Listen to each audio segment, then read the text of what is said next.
Semoga kita diberikan kemenangan. Nah. Subhanallah walhamdulillah wa la ilaha illallah. Amerika Serikat dan sekutunya tahu betul kalau negara Republik Indonesia adalah negara kaum muslimin yang teritorialnya paling luas di dunia, saudara. Dari Sabang sampai Merauke kita punya 3 waktu. Ada wilayah Indonesia Barat, Tengah, dan Timur. 3 waktu, saudara. 3 waktu. Kalau di Jakarta jam 7 pagi, itu yang namanya di Makassar sudah jam 8. Dan di Irian itu sudah jam 9. Satu negeri 3 waktu. Luar biasa negeri ini luasnya. Tidak ada di dunia satupun negara Islam, bahkan negara bukan Islam, yang luasnya menandingi Indonesia, saudara. Masya Allah. Dulu yang menandingi kita Uni Soviet, tapi Uni Soviet sudah berubah jadi negara-negara kecil. Tapi sekarang Indonesia ini negara kaum muslimin yang wilayahnya paling luas di dunia, sehingga Indonesia menjadi sangat potensial untuk bisa menjadi pusat pergerakan Islam internasional, saudara. Karena itu negara Barat tidak ridho, tidak suka Indonesia luas. Lalu apa yang mereka lakukan? Mari kita lihat, saudara. Yang mereka lakukan adalah menghasut rakyat Indonesia di berbagai tempat agar mereka berontak. Mereka lakukan gerakan separatis agar mereka memerdekakan diri dari Indonesia. Makanya lihat gerakan RMS yang ada di Ambon sana, saudara. Sengaja mereka provokasi. Kau berontak bikin tidak aman, kibarkan bendera, kau harus merdeka, jangan ikut Indonesia. Begitu juga Irian, gerakan Papua Merdeka, saudara. Mereka berikan senjata, mereka berikan modal, habis-habisan berontak. Yang penting merdeka dari Indonesia. Bahkan maaf, sampai Aceh pun tidak luput, saudara. Walaupun GAM Muslim, sengaja diadu antara GAM dengan TNI, saudara. GAM Muslim, TNI yang dikirim juga Muslim. Mereka diadu agar mereka saling tulik, saling tembak, saling bunuh. Karena Amerika Serikat punya kepentingan, saudara. Kalau Aceh merdeka, Maluku merdeka, Irian merdeka, bagian-bagian lain merdeka, maka negara kesatuan Republik Indonesia akan porak-poranda, akan menjadi negara-negara kecil yang lemah, yang bisa dikendalikan oleh orang-orang kafir.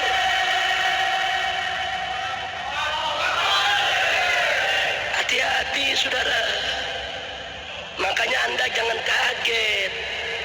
Siapapun di Indonesia yang ingin berontak, mau merdeka, didukung, saudara. Diberikan senjatanya, diberikan modalnya, didukung. Yang penting Indonesia pecah. Mereka sudah berhasil melepaskan Timur-Timur dari pangkuan Republik. Dan saat ini mereka ingkar Irian, mereka ingkar Maluku, mereka ingkar Aceh, mereka ingkar Riau, Minahasa, Manado, semuanya. Maka itu saya ingatkan umat Islam, jangan terpancing. Kewajiban kita untuk menjaga keutuhan Republik ini. Karena selama Indonesia bersatu tidak pecah, kita menjadi negara paling luas di dunia. Kita punya potensi dan kekuatan yang bisa mengimbangi kekuatan Barat. Tapi kalau kita sudah pecah, kita lemah, kita tidak punya kekuatan, dan kita akan diinjak-injak oleh orang kafir. Allahu Akbar. Saya mau tanya semua yang ada di sini, mau diinjak-injak sama orang kafir tidak? Mau negara Indonesia ini pecah tidak? Maka itu merupakan kewajiban kita, saudara. Tidak boleh kita biarkan Republik ini terpecah belah. Tidak boleh kita biarkan Republik ini cerai-berai. Tidak. Begitu kita cerai-berai, begitu kita pecah belah, kita hanya akan jadi bulan-bulanan mereka. Kita akan lebih dipermainkan oleh mereka. Kita akan diadu sesama kita. Masya Allah. Makanya hati-hati, Pak, Bu. Semenjak dulu Amerika sudah lihat di Indonesia ini ada 2 hijau yang kuat. Ada 2 hijau yang kuat. Hijau yang pertama adalah hijau Islam. Hijau yang kedua adalah hijau tentara, saudara. Karena itu kalau mau menghancurkan Indonesia, hancurkan dua hijau ini. Maaf, tentara sudah dihancurkan, saudara. Tentara sekarang ini kayak macan ompong. Tentara sudah dihancurkan, dihujat di mana-mana, dirusak, diberi, disikat. Dan Anda biar tahu, saudara, sengaja tentara kita diembargo. Tidak boleh beli senjata, tidak boleh beli amunisi, tidak boleh beli peralatan perang. Ya, tentara kita mau dikebiri habis-habisan, saudara. Hati-hati, Pak, Bu, ya. Kalau tentara Republik Indonesia sudah lumpuh, setiap saat mereka bisa serbu negeri kita kapan saja untuk mereka kotak-kotak ini negeri, saudara. Sengaja kita diadu domba. TNI kita diobok-obok, diacak-acak, dihancurkan. Memang TNI kita di masa lalu punya banyak dosa, saudara. Punya banyak kesalahan. Tapi jangan sampai kita lupa diri. Kalau negeri ini tanpa tentara yang kuat, siapa yang mau jaga negeri ini? Siapa yang mau melakukan pertahanan di perbatasan? Siapa yang mau menggunakan senjatanya untuk mengusir tentara-tentara asing yang mau masuk ke negeri kita? Dihancurkan tentara kita. Tolong dicatat, tentara kita saat ini sudah hancur, saudara. Dan tentara sekarang mau bangkit lagi nggak gampang, saudara, butuh waktu. Dan tinggal satu hijau lagi yang belum hancur, saudara, yaitu hijau Islam. Yang dimaksud hijau Islam di sini adalah ulama dengan umat. Di mana-mana ulama saat ini, alhamdulillah, mereka masih memimpin umat, mereka masih bisa menggerakkan umat. Tapi ingat, ulama pun mereka ingkar, saudara. Mereka bisa bunuh setiap saat, mereka bisa fitnah, mereka bisa tuduh dengan berbagai macam tuduhan, mereka bisa penjara, mereka bisa lakukan apa saja untuk menghancurkan kekuatan hijau yang kedua. Maka itu saya tanya sekali lagi kepada semua yang ada di sini, licik tidak mereka? Licik tidak mereka? Maka itu saya tanya semua, tanpa para habaib yang berjuang, apa pemerintah pikir dia bisa pertahankan negeri ini?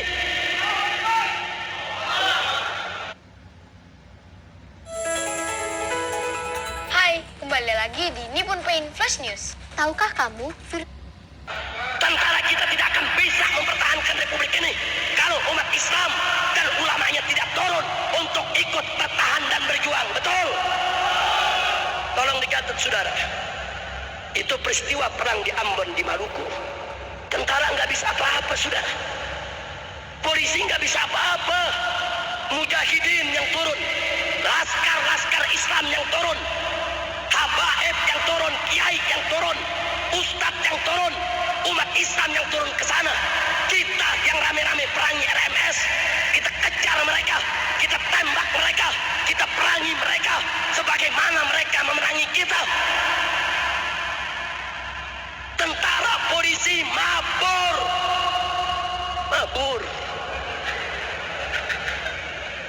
Di Pasuruan aja pada bisa megang kumis, saudara. Di Ambon mabur.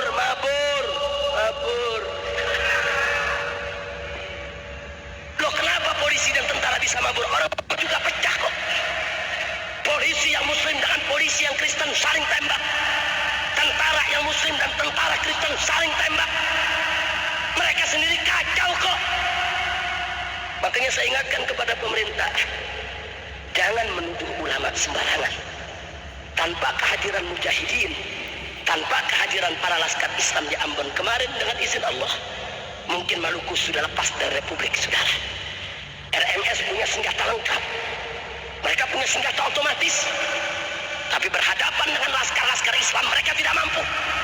Mereka bantai pertama saudara kita, banyak kaum muslimin yang mati.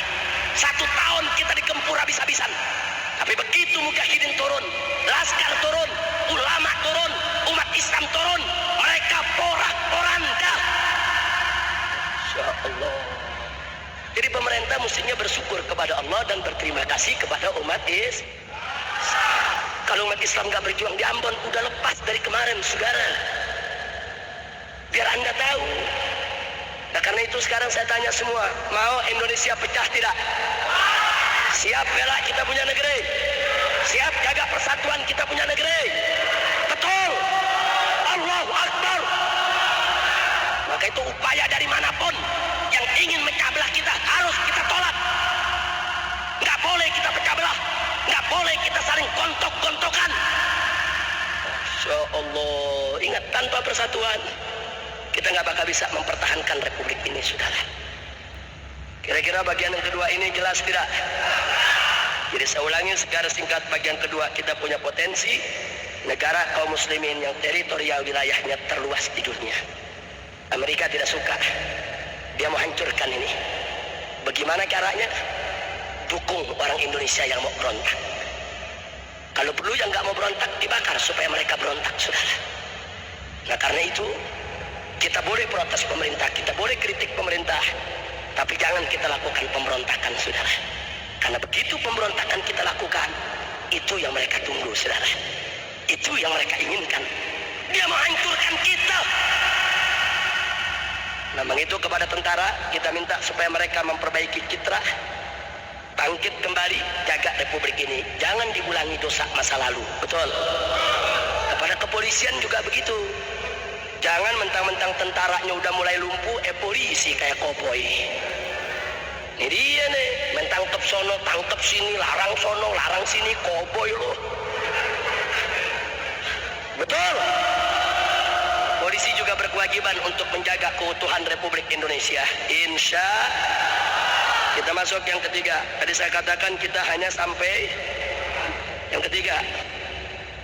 Yang ketiga, saudara, tidak ada yang pungkiri negara Republik Indonesia dari segi kekayaan alamnya, hasil buminya, kekayaan hutannya luar biasa, melimpah, saudara. Kaya betul ini negeri, saudara. Bahkan pernah dikalkulasi, kalau kekayaan Indonesia diolah dengan baik, jangankan penduduk 200 juta, penduduk 1 miliar sekalipun, kita tidak akan miskin. Indonesia kaya. Dan tolong dicatat, apa yang kita nggak punya? Emas, boksit, nikel, baja, uranium, batu bara, semua kita punya, saudara. Sampai uranium itu bahan baku untuk membuat tenaga nuklir, saudara. Indonesia penuh, tinggal kita olah, kita bisa punya nuklir, saudara. Amerika tahu kita kaya, saudara. Karena itu Amerika tidak izinkan Indonesia mengelola kekayaannya. Kita ditekan supaya kita tetap miskin, supaya kita tetap melarat, supaya kita tetap menderita, supaya kita tidak bisa mengelola kekayaan kita. Dimiskinkan.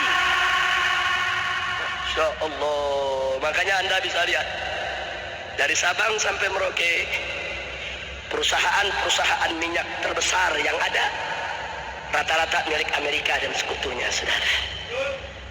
Mobil oil, Exxon Mobil, Caltech, coba kita lihat di mana-mana perusahaan-perusahaan Amerika yang raksasa besar, mereka yang buka kilang minyak, disedot minyak kita, dan pembagiannya tidak adil. Kita cuma dikasih ampas, kita dibikin miskin. Makanya dari dulu, Pak, dari beberapa tahun yang lalu, Front Pembela Islam sudah menyerukan usir Amerika dari Indonesia. Kita nggak butuh bergantung kepada mereka. Kita bisa kaya kalau olah kekayaan kita. Kenapa kita harus mempertuhan Amerika? Dikit-dikit Amerika, dikit-dikit Amerika. Apa kita pikir Amerika akan membuat kita maju? Tidak. Walan tardu ankal yahudu walan nasara hatta tattabi'a millatahum. Amerika tidak akan pernah mau kita jaya. Tidak. Ya Allah. Jadi biar Anda tahu, kekayaan ini kita dikebiri habis-habisan. Minyak kita disedot habis-habisan, saudara. Belum emasnya dan kekayaan laut serta hutannya. Padahal kalau dikelola dengan baik, Indonesia jangankan 200 juta, 1 miliar penduduknya tidak miskin, saudara. Ini negeri kaya. Tapi kita sengaja dimiskinkan. Nah, bagaimana solusinya? Solusinya kita mesti tolak kehadiran Amerika di sini. Tidak ada solusi lain, saudara. Nggak bisa kita selamatkan kekayaan alam kita kecuali musuh-musuh yang mengeruk kekayaan kita, yang menyedot minat kita, usir dari republik ini. Kita bisa mandiri untuk bangun negeri kita sendiri. Betul? Solo queremos que golpee, que sea como un método de pago. El next. Ya Allah, saudara, jangan bergantung kepada Amerika. Bukan kita yang butuh mereka, mereka yang butuh kita. Mereka keruk kekayaan kita, biadab. Jadi di sini kita tidak ada jalan lain kecuali terus dorong pemerintah, usir mereka dari republik ini, saudara. Ambil alih itu perusahaan semua, gunakan pengelolaannya untuk kemakmuran bangsa Indonesia. Insya Allah. Kira-kira jelas? Sekarang yang keempat. Ini yang keempat yang gak kalah pentingnya, saudara. Subhanallah, tabarakallah. Jeleknya Indonesia. Ternyata Indonesia saat ini boleh dikatakan negara kaum muslimin yang dakwahnya paling bebas di dunia, saudara. Kita mau bikin tabligh akbar kapan saja. Kita mau bikin maulid di mana saja. Kita mau bikin pengajian suka hati kita. Mau di masjid, di musola, di jalanan, di pasar, di terminal, di stasiun, di mana saja. Kalau perlu jalan raya bisa kita tutup untuk tabligh akbar. Betul? Itu Indonesia, saudara. Tapi kalau Anda berangkat ke negeri Islam lainnya, jangankan negara Arab, ke Malaysia, negara tetangga, Anda nggak bisa menggelar tabligh sembarangan seperti di Indonesia, saudara. Di Malaysia ceramah mesti pakai surat izin mubalik. Biar Anda tahu, nggak gampang, saudara. Malaysia negara jiran. Apalagi di Saudi, bikin maulid ditangkap. Ya kenyataan kok. Coba lihat. Bikin maulid dimusuhin, ditangkap. Orang bikin maulid sampai kayak penjahat. Coba lihat. Anda nggak dapat sebebas Indonesia, saudara. Ini kelebihan Indonesia. Jadi walaupun ada upaya-upaya dari oknum-oknum tertentu untuk mengebiri dakwah, untuk mengecilkan dakwah, untuk melarang-larang dakwah, tapi tetap sampai detik ini umat Islam masih bisa dengan bebas untuk mengadakan dakwah di mana-mana. Betul? Betul. Kebebasan ini bukan karena pemberian pemerintah, tidak. Tapi kebebasan ini adalah pemberian Allah, di mana karena umat Islam yang memperjuangkannya sejak dulu sampai sekarang. Karena mereka tidak mau didikte oleh pemerintah dalam soal dakwah tabligh. Tetap dari dulu, bahkan di zaman Orde Baru sekalipun yang kiai ulama ditangkapi, tetap dakwah semarak di mana-mana. Betul? Betul? Allahu Akbar. Sallu ala Nabi. Amerika lihat, oh Indonesia dakwahnya bebas. Ini bagi Amerika Serikat dan sekutunya berbahaya. Kalau dakwah bebas, maka akan tumbuh pemuda-pemuda militan. Pemuda-pemuda yang siap mati buat Allah. Ini yang membuat Amerika ketakutan, saudara. Kalau Indonesia dibiarkan dakwahnya bebas, 200 juta umat Islam di masa yang akan datang militan, siap berkorban, berani. Itu bagi Amerika Serikat adalah ancaman besar, saudara. Maka itu mereka harus manfaatkan kebebasan itu untuk menghancurkan dakwah. Dakwah kita bebas, dakwah kita semarak. Mereka cari cara bagaimana dakwahnya dihancurkan. Sebelum saya lanjutkan, saya ingin ajak saudara-saudara untuk melihat sejarah. Dulu di atas muka bumi ada 3 kekaisaran yang begitu tegar gagah di atas muka bumi. Takut negeri-negeri lain untuk menyentuhnya, ya ikhwan. Yang pertama adalah kekaisaran Romawi yang ada di Eropa. Yang kedua adalah Kekaisaran Persia yang ada di Asia Barat ya ikhwan. Dan yang ketiga adalah Kekaisaran Cina yang ada di Asia sebelah timur, saudara. Nah, Kekaisaran Persia dengan izin Allah tumbang di bawah telapak kaki Sayyidina Umar ibn Khattab radhiyallahu taala anhu. Kekaisaran Romawi pecah terkotak-kotak yang sekarang menjadi negara-negara barat, saudara. Kekaisaran Cina saat itu masih tegak berdiri. Tidak ada satu negeri pun yang berani menyerang mereka. Tiba-tiba negara-negara barat mereka bersekongkol. Inggris, Prancis, Spanyol, Portugis. Bagaimana caranya menumbangkan Kekaisaran Cina? Kekaisaran Cina kuat, tentaranya banyak, pandai bela diri, luar biasa.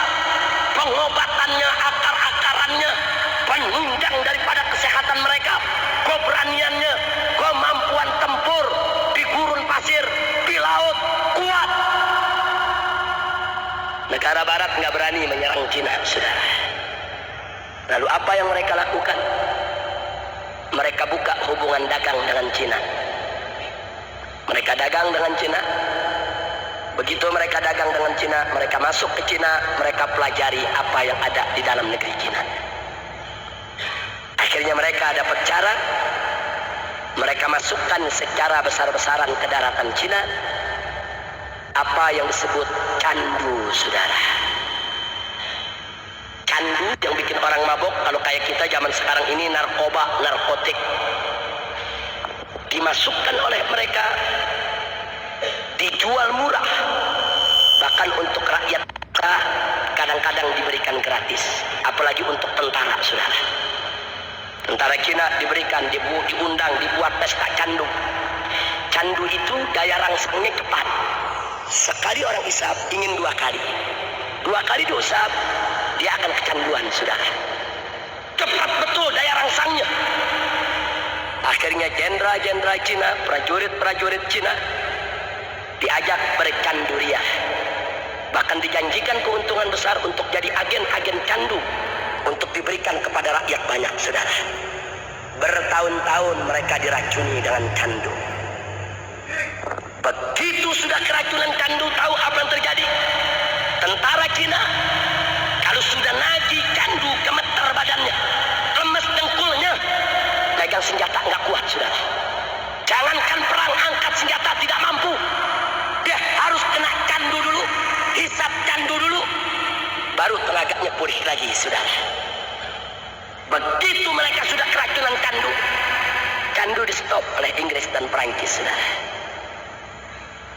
Tentara kewalahan kalang kabut, mereka ketagihan, datang saatnya mereka kayak orang gila, nggak bisa perang, candu ditiadakan. Begitu kondisi sudah seperti itu, tentara Inggris dan Prancis masuk ke Cina. Hanya beberapa hari Cina direbut, kaisarnya ditawan, saudara. Masya Allah, ini yang disebut perang candu. Saya tanya, licik tidak? Licik tidak? Hati-hati hadirin.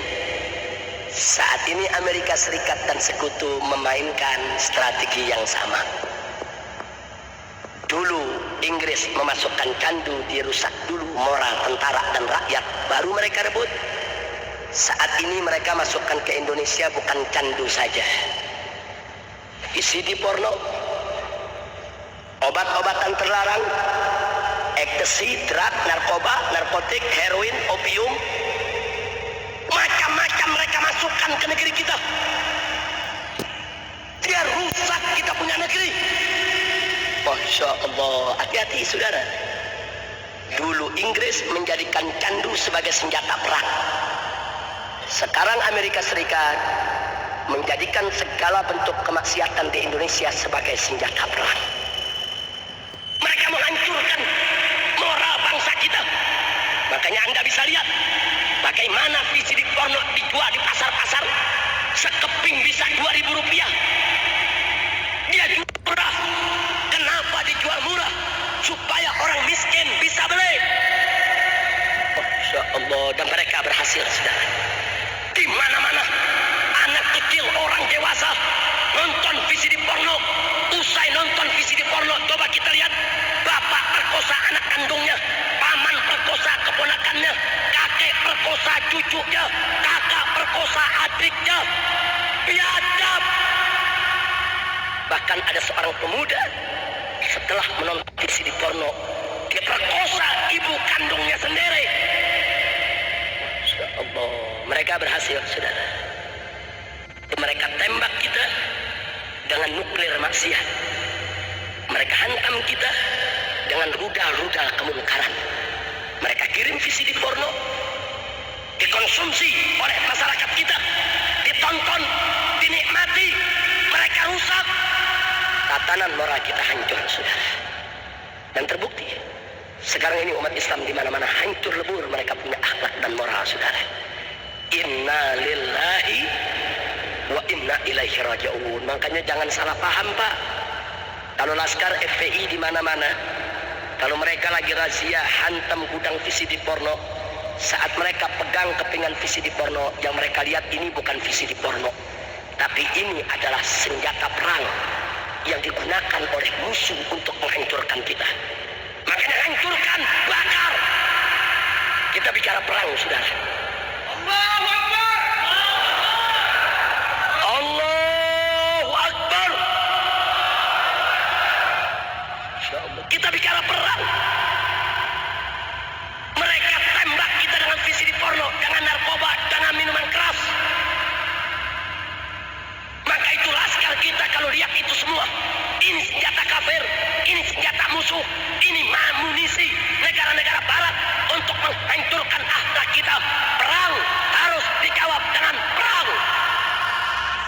Makanya, saudara, makanya jangan kaget. Makanya jangan kaget. Kalau laskar kami lihat ada tempat maksiat macam itu, mereka hancurkan, mereka bakar, saudara. Ini perang. Ini bukan kemungkaran biasa.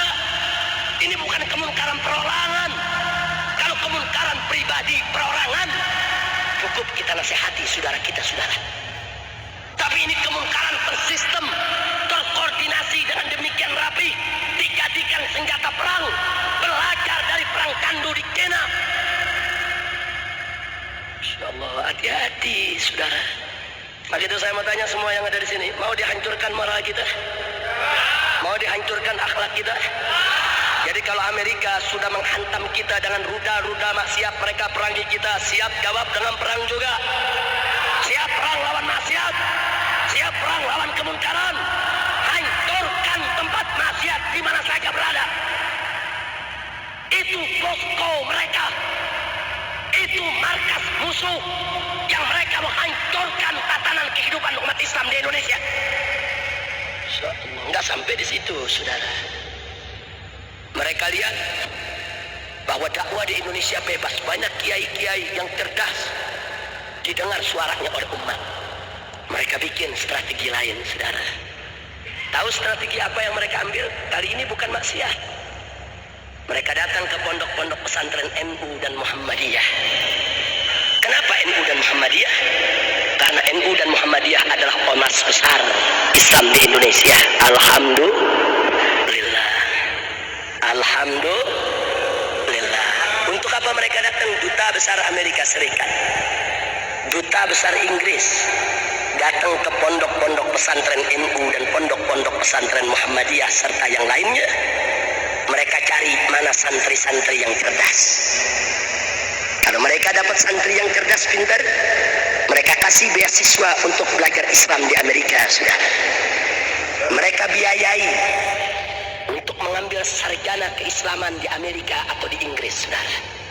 Dan ini sudah berjalan sejak 20 tahun yang lalu.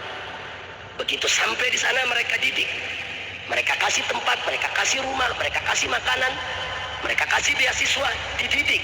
Mereka belajar tafsir kepada profesor Yahudi. Mereka belajar hadis kepada profesor Nasrani. Jadi mereka belajar Islam dari tangan orang-orang kafir. Begitu mereka pulang ke Indonesia, mereka ikut berdakwah dengan misi yang berbeda dengan misi para kiai, saudara. Otaknya sudah dirusak.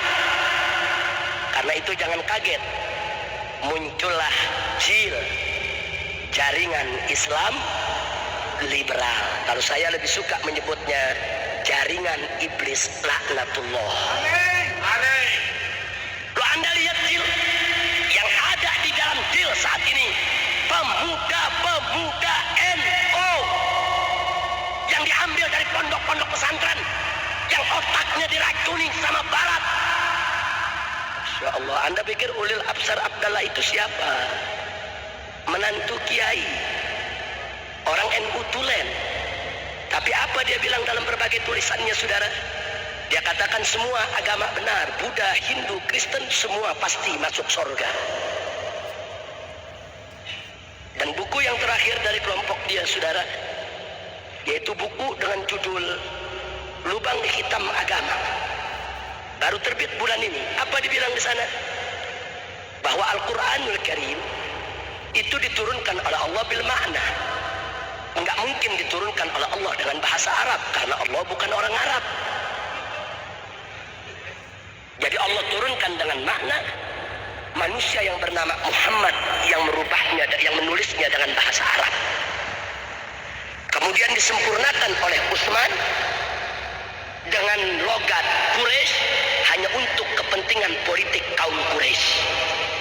Jadi dia bilang Al-Quran itu hasil kerjasama Nabi dan para sahabat yang membuat untuk mendapat pengikut.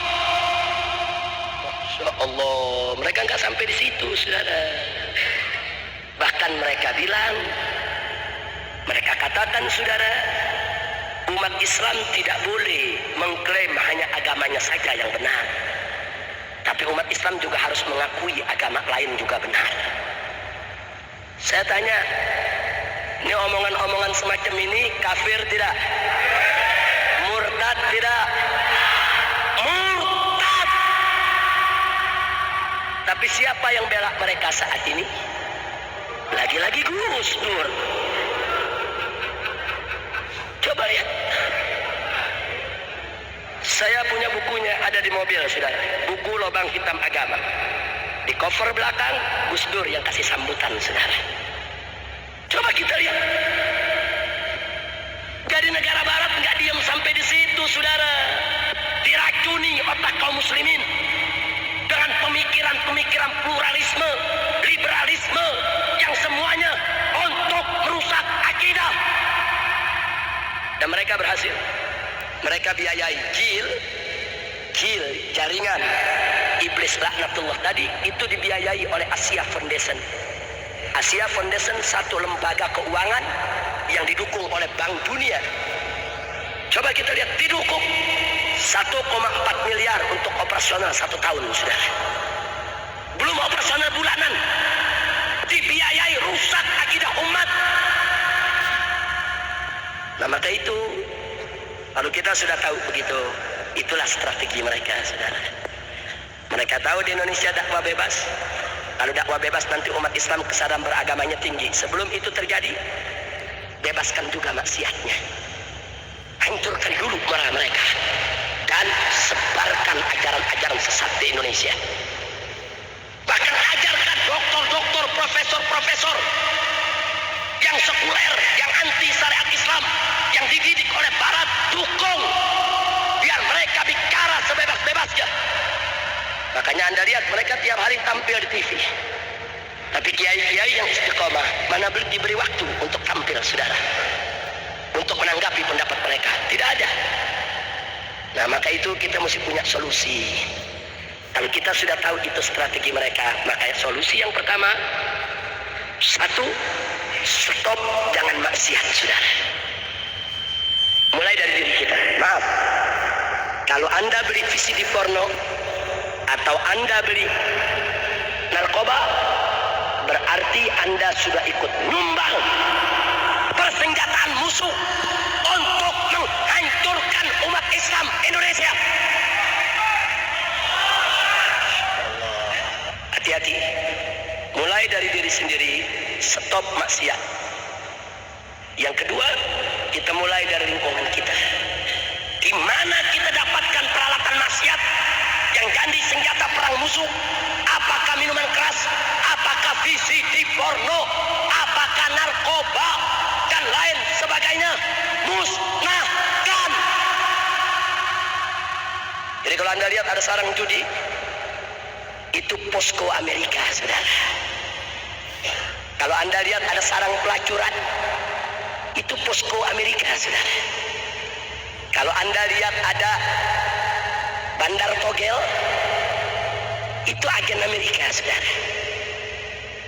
Mereka gunakan tangan-tangan orang Islam untuk mereka jadikan sebagai ujung tombak mereka dalam meledakkan senjata yang mereka kirim ke Republik ini.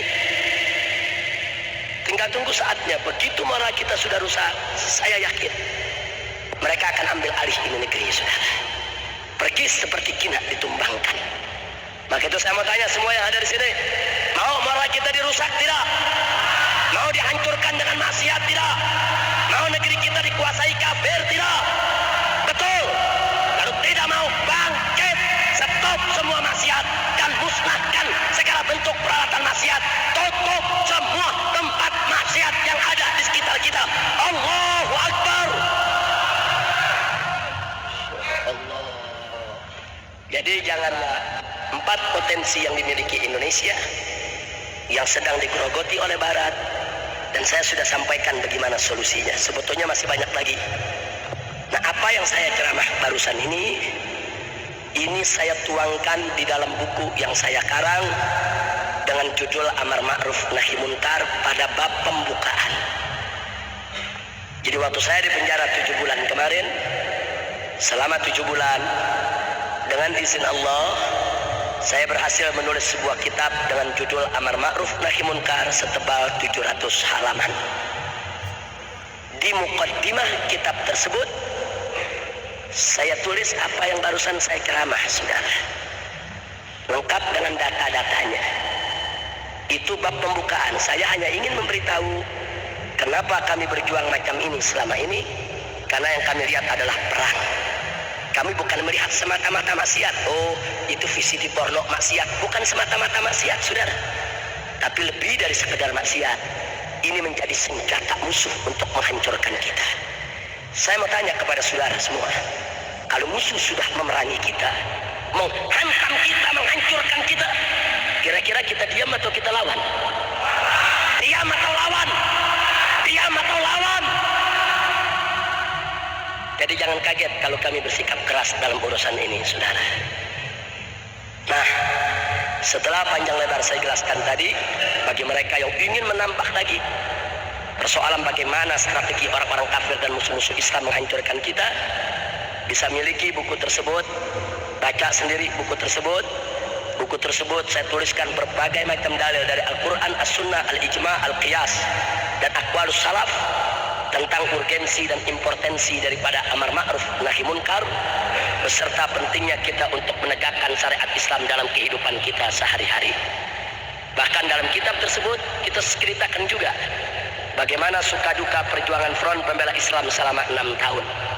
Siapa saja Habib dan Kiai di Front Pembela Islam yang selama 6 tahun ini diculik, dianiaya, diserbu rumahnya, dijarah, dibakar, ditembak, dipenjara, dibunuh. Semua kita ceritakan dalam kitab tersebut, saudara. Kapan kejadiannya, di mana, siapa namanya, dan apa sebabnya, dan bagaimana cara kami mengatasinya. Selama 6 tahun ini kita masukkan dalam buku tersebut untuk kita berbagi pengalaman. Dan di bab yang terakhir dalam buku itu, kita beri tuntunan kepada masyarakat bagaimana prosedur tata cara menutup tempat maksiat, mulai dari yang kelas teri sampai yang kelas kakap, mulai dari prosedur yang lembut sampai prosedur yang paling tegas dan keras, saudara. Nah, jadi saya tidak bisa uraikan di sini. Insya Allah buku tersebut jadi manfaat buat kita. Bagaimana cara kita menegakkan Amar Ma'ruf Nahi Munkar. Baik, setelah saya paparkan sedemikian rupa, saya mau tanya, kalau gitu orang kafir licik tidak? Licik tidak? Licik tidak? Jahat tidak? Kalau begitu siap tidak melawan mereka? Betul. Allahu Akbar. itu yang saya mau sampaikan pada malam hari ini. Saya tidak akan berpanjang lebar lagi, tapi saya berharap pulang dari sini nanti Anda masing-masing kan tancapkan dalam diri, ya Rabb, ini perang ya Allah. Perang antara kami dengan musuh-musuh kami yang ingin menghancurkan akhlak dan moral kami semuanya. Ya Allah, ya Allah, ini perang begitu menakutkan, ini perang begitu berat ya Allah. Ini perang tidak main-main ya Allah. Tanpa pertolongan-Mu kami tidak akan pernah mampu